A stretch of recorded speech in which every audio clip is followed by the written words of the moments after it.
यह dictation 5 second बाद start होगी, तब तक आप रेडी रहें। Ready start. टाटा समूह की एयरलाइन एयर इंडिया एक्सप्रेस की उड़ानें अचानक रद्द होने से विमान यात्रियों को जिस तरह समस्याओं का सामना करना पड़ा और हवाई यात्रा के किराए बढ़ने की आशंका बलवती हो गई, वह नई नहीं है। इसके पहले भी ऐसा हो चुका है और बड़ी संख्या में यात्री परेशान हो चुके हैं। यह ठीक है कि हड़ताली चालक दल के सदस्यों की बर्खास्तगी शुरू करने के बाद उन्होंने हड़ताल तो वापस ले ली, लेकिन यह नहीं कहा जा सकता कि समस्या का अस्थायी रूप से समाधान हो गया है। कर्मचारियों और प्रबंधन तंत्र में आगे जो वार्ता होनी है उसमें यदि बात नहीं बनी तो फिर से उड़ानों पर संकट खड़ा हो सकता है। यह टाटा समूह की प्रबंधन तंत्र की खामी को ही बयान करता है कि कुछ समय पहले उसकी एक अन्य एयरलाइन विस्तारा भी इसी तरह की संकट से दो चार हुई थी। तब विस्तारा का विलय एयर इंडिया में करने से नाराज पायलटों ने हड़ताल की राह पकड़ी थी। उस समय भी बड़ी संख्या में यात्री परेशान हुए थे। लगता है कि टाटा समूह ने उस संकट से कोई सबक नहीं सीखा।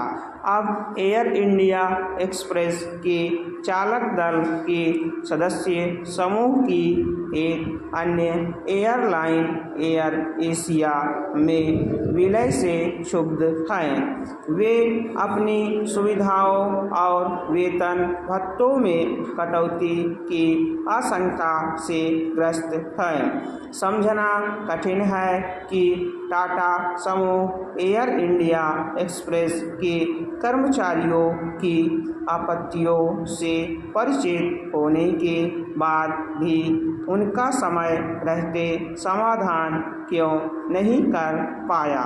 इसका कोई विशेष मतलब नहीं कि एयर इंडिया एक्सप्रेस की उड़ानें रद्द होने से यात्रियों को अन्य किसी दिन की वैकल्पिक उड़ानों की पेशकश की गई और किराया वापस करने का वादा किया गया। प्रश्न यह है कि तय समय पर गंतव्य तक न पहुंच पाने के कारण हजारों लोगों को जो नुकसान उठाना पड़ा उसकी भरपाई कैसे होगी। यह नुकसान केवल यात्रियों की परेशानी बढ़ाने वाला ही नहीं, टाटा समूह की साख पर भट्टा लगाने वाला भी है। जब टाटा समूह ने करीब 2 वर्ष पहले एयर इंडिया को सरकार से हासिल किया था, तब यह आस बंधी थी कि न केवल विमानन क्षेत्र को पंख लगेंगे बल्कि इस विमान सेवा के साथ इस समूह की अन्य एयरलाइन की सेवा एक संचालन की गुणवत्ता सुधरेगी। यह विडंबना ही है कि ऐसा होने के बजाय विमान यात्रियों को मुसीबतों का सामना करना पड़ा। यह सही है कि विमानन महानिदेशालय ने एयर इंडिया एक्सप्रेस के प्रबंधन तंत्र से जवाब तलब किया। लेकिन आवश्यकता इसकी है कि वह उसके प्रबंधन की उन खामियों को दूर कराए जिनके कारण टाटा समूह की एयरलाइन बार बार विमान यात्रियों को परेशानी में डाल रही है। उसे यह भी सुनिश्चित करना होगा कि किसी भी एयरलाइन के खराब प्रबंधन का दुष्परिणाम विमान यात्रियों को ना भुगतना पड़े। स्टॉप।